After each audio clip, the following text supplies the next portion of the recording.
Now we are starting with the second use of electrolysis, or you can say the third step of the metallurgy, that is the electrolytic reduction, right.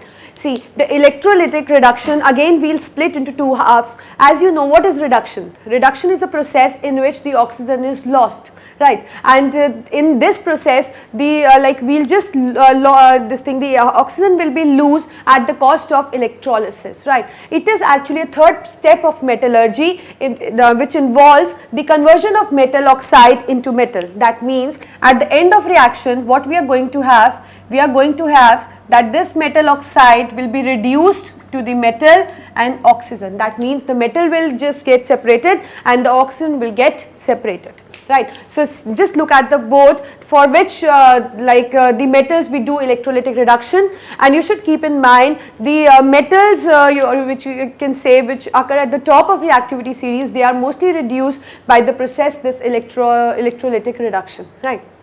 So just look at the board that in this case what kind of anode, cathode or electrolyte we are going to use. So again, as you know that, as you are just familiar with the term electrolysis, that the same thing which we will be doing here, that means on passing electric current, electrolyte will dissociate into ions, right. And as you know, it is carried out in electrolytic cell. So again we are taking into the consideration the electrolytic cell. And as we talk about the electrodes, so again we have two electrodes, anode and cathode. That is, the one which is attached to the negative terminal is cathode and the one which is attached to the positive terminal is anode. As you can see, it is anode and this is cathode. Again, we will be taking an electrolyte as also in it.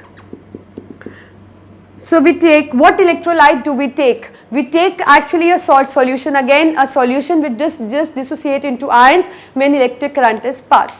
So in order to make it more easy for you, I will just take an example of some metal oxide, then I will tell you that how we can reduce it, right. So the example which I am taking is aluminium oxide. Right. This aluminium oxide can be reduced into aluminium and oxygen, or this can be aluminium oxide can be separated into aluminium and oxygen by the process this electrolytic reduction. So what we are going to take, the anode, cathode, or which material we will be using, or which electrolyte we will be using, or what else we are going to add into the electrolyte, just look at the board. So what I am doing is, anode is again a positive terminal, same, cathode is again a negative terminal.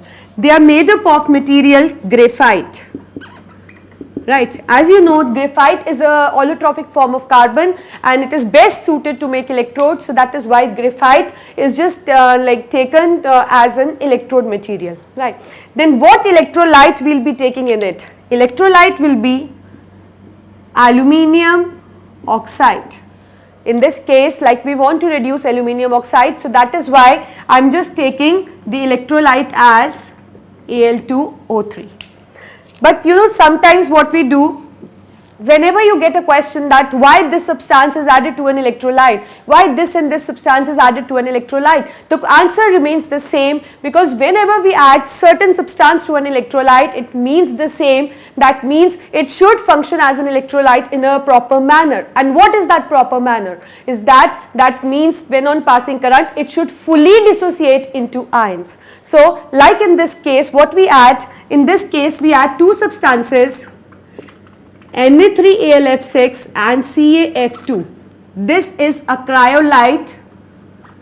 It is again a ore of aluminium, right. So this is a cryolite and this is a feldspar. Now what is the function? As I told you, when we are adding certain substance to an electrolyte, directly or indirectly, it means the same, it serves the same function. That means it is increasing the degree of ionization. So here the cryolite and feldspar are just serving these functions, that they are lowering its melting point.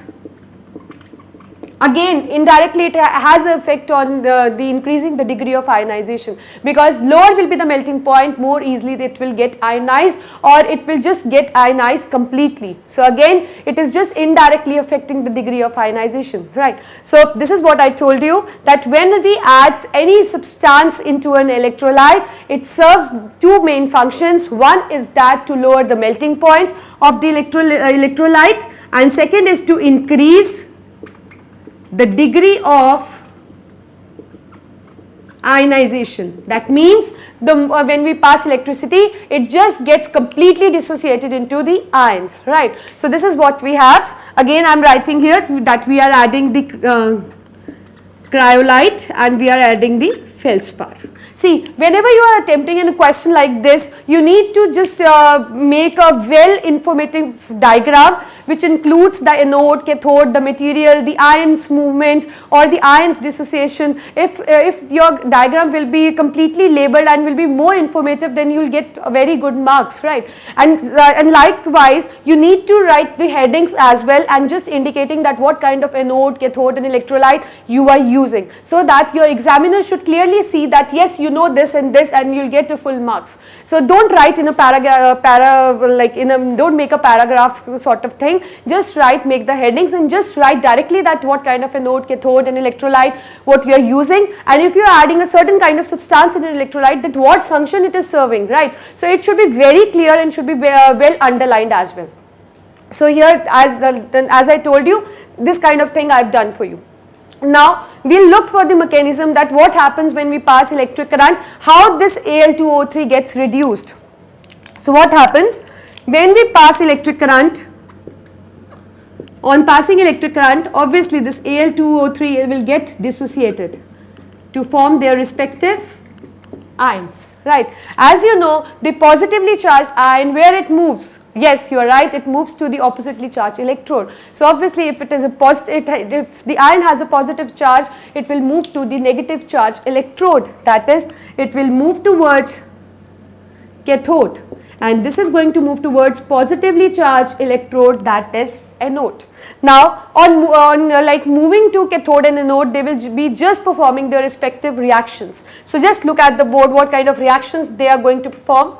Again it is same, you know that at cathode reduction occur and at anode oxidation occur. So whenever you are doing electrolysis or you are doing electroplating or you are doing electrolytic reduction or you are doing electrolytic refining, whatever the process which involves the electrolysis, just keep in your mind that at cathode the reduction occur and at the anode the oxidation take place. So you need to remember that, because these reactions do not change, these basic reactions remains the same. So again at cathode what is going to happen? This is going to just accept its 3 electron back and forms the pure aluminium, right. So that means this electrode will be coated with the pure aluminium, right. And what is going to happen at anode? So which ion went to anode? Obviously it was O2 negative. 2 negative means it has already gained 2 electrons. So what it will do? It will just give those electrons back which it has already taken. So see, I am just writing minus 2 electron and it is forming O, right. As you know that O has a tendency to exist in nature in a diatomic form, that is O2, right. So that means this O atoms, 2 O atoms will be just combining mutually and forming a diatomic molecule, that is the O2. And moreover, you know that the electrodes are made up of graphite, which is again a form of carbon, and you are familiar with it that the carbon and the oxygen has a great tendency to combine along. So that means we will get to see that C plus O2 forms CO2 as well. So that means at anode we will get to see what kind of things we will get to see. We will get to see the O2 as well as the CO2, right.